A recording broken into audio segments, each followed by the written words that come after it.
Hello student, स्वागत है आपका जी में क्लासेस में। आज की क्लास में बात करेंगे स्विच स्टेटमेंट के बारे में। स्विच स्टेटमेंट इफ स्टेटमेंट जो हमने सीखा था कंट्रोल स्टेटमेंट के अंतर्गत ही आता है। यहाँ पर हम स्टेटमेंट को स्विच कराते हैं कंडीशन के अकॉर्डिंग, जैसा कि इफ में कर रहे थे।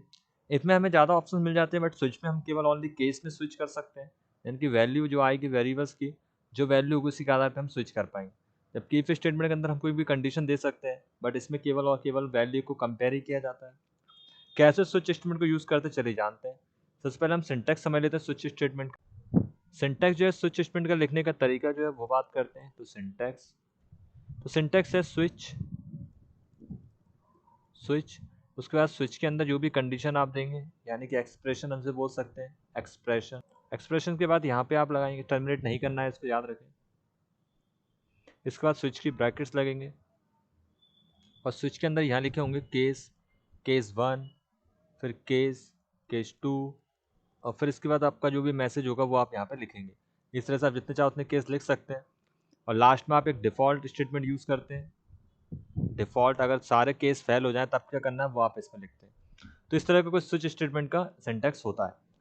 तो स्विच में केस, इसे हम बोलते हैं स्विच केस स्टेटमेंट। तो स्विच केस, अब मान लीजिए स्विच में स्विच हुआ ए से, और ए की वैल्यू मान लो है 1, तो केस है 1, तो ये वाला स्टेटमेंट एग्जीक्यूट हो जाएगा। अब मान लो ए की वैल्यू है 2, तो ये वाला स्टेटमेंट एग्जीक्यूट हो जाएगा। तो स्विच करो, जो भी इधर वैल्यू होगी उसके आधार पे। मान लो यहाँ वैल्यू 103 है, तो थर्ड स्टेटमेंट जो है एग्जीक्यूट हो जाएगा अगर उसकी वैल्यू 103 होगी तो इनमें से कोई भी एक केस एग्जीक्यूट होगा स्विच स्टेटमेंट एग्जीक्यूट करने पे, सारे नहीं होंगे, जैसे कि इफ एल्स में हो रहा था। तो कंडीशन 1, कंडीशन 2, कंडीशन 3 हम ऐसा बोल सकते हैं। इसके प्रोग्राम की अगर बात करें तो हम टर्बो में प्रोग्राम बना के देखते ताकि आपको और आसानी समझ में आए स्विच स्टेटमेंट के।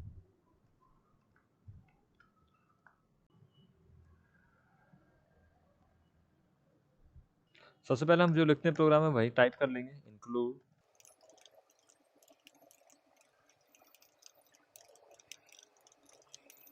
अब देखिए यहाँ पे मैं प्रोग्राम बना रहा हूँ, तो सबसे पहले मैंने वेरिएबल माना इंट ए, एक वेरिएबल माना भी मैंने हाल फिलहाल में। और मैंने यहाँ लिखा प्रिंट एफ,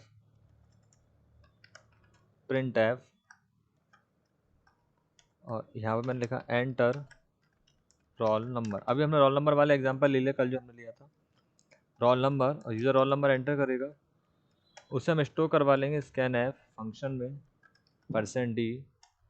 यहाँ पर ऑपरेटर ए हम यूज़ करेंगे, एड्रेस ऑपरेटर ए, क्योंकि एड्रेस हमने सेव बनाया, ए के अंदर वेरिएबल हमने माना है, तो रोल नंबर ए में स्टोर हो जाएगा।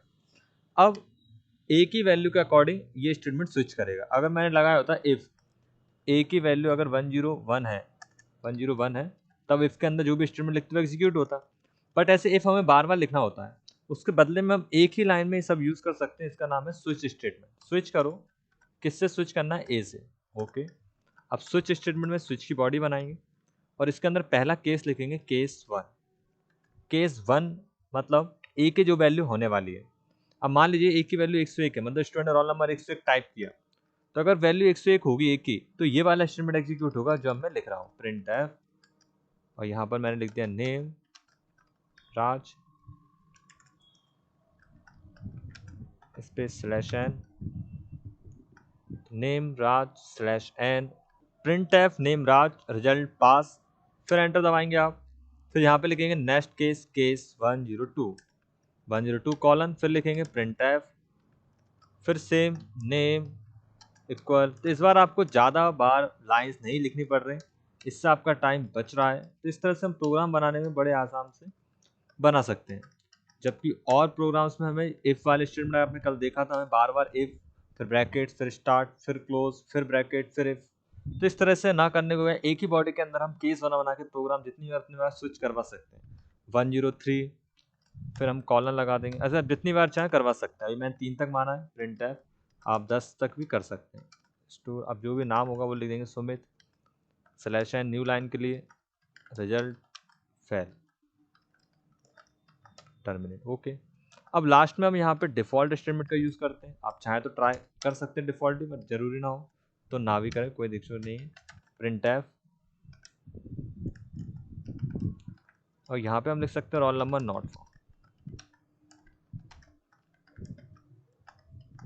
ओके, ये आ गया हमारा स्टेटमेंट कंप्लीट। तो तो बस स्विच करेगा केस के अकॉर्डिंग। अब यूजर अगर ए की वैल्यू देता है 103, तो थर्ड लाइन का जो स्टेटमेंट है सुमित का, ये प्रिंट हो जाएगा।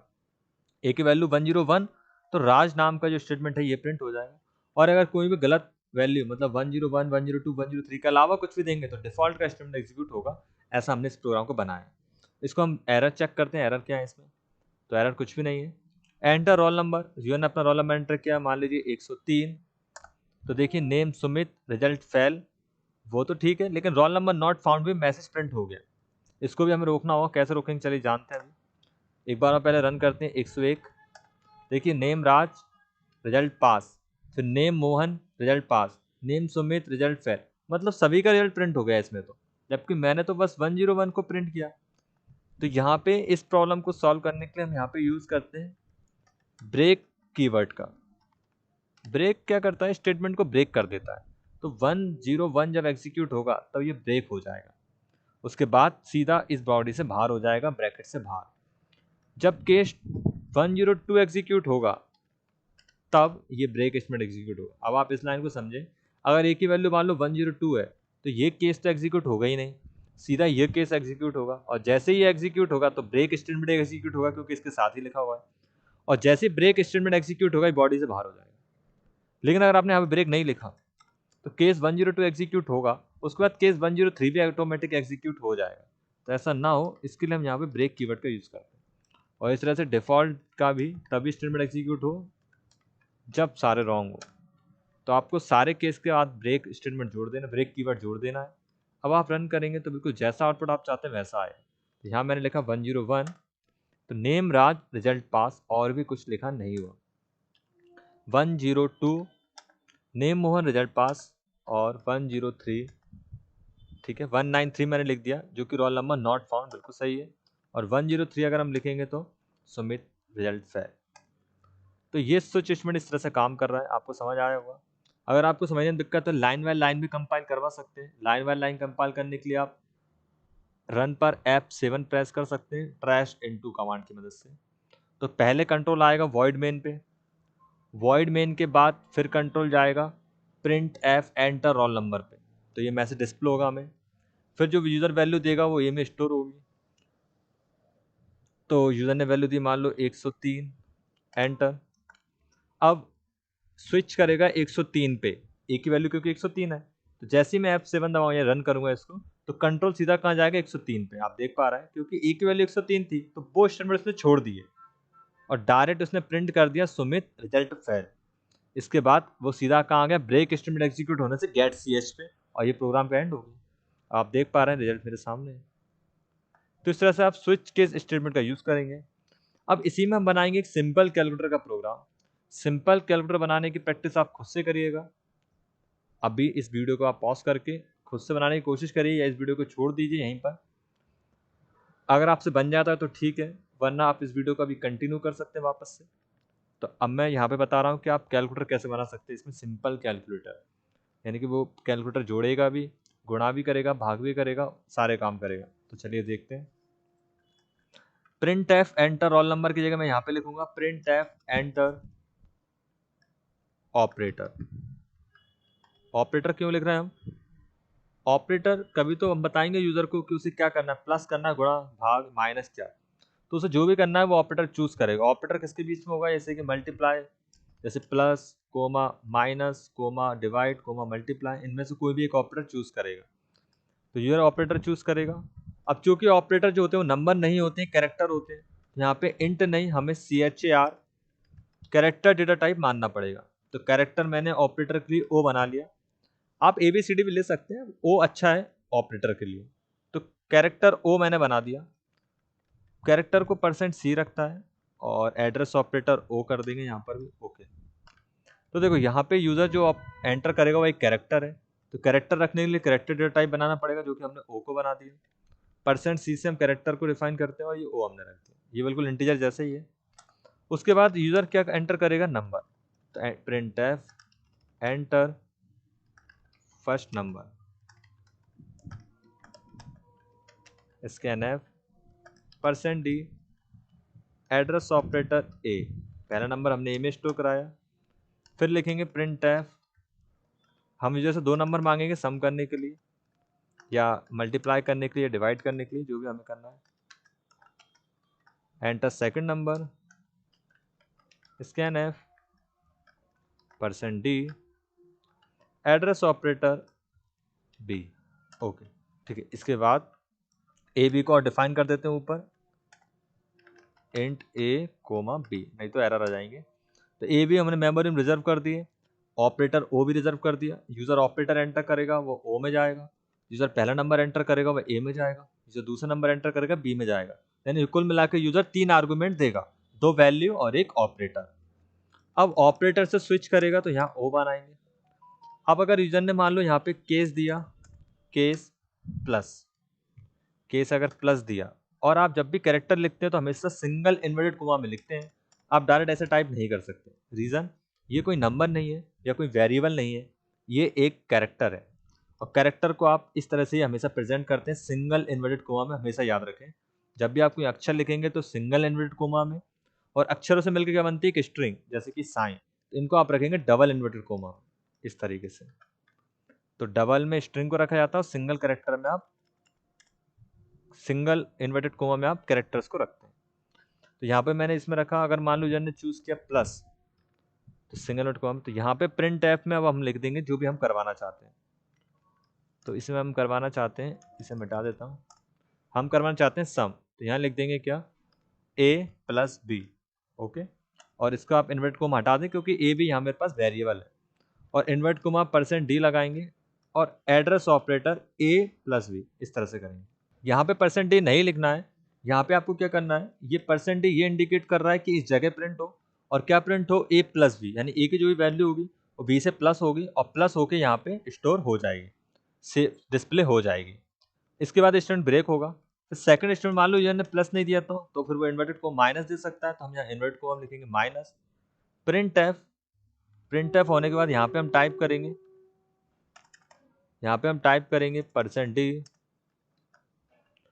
%d comma a minus B, क्योंकि सब्ट्रैक्शन के लिए। फिर सेम ऐसे मल्टीप्लाई भी कर सकता है यूजर, तो हम यहाँ मल्टीप्लाई के लिए कर देंगे, सिंगल इन्वर्टेड कोमा मल्टीप्लाई।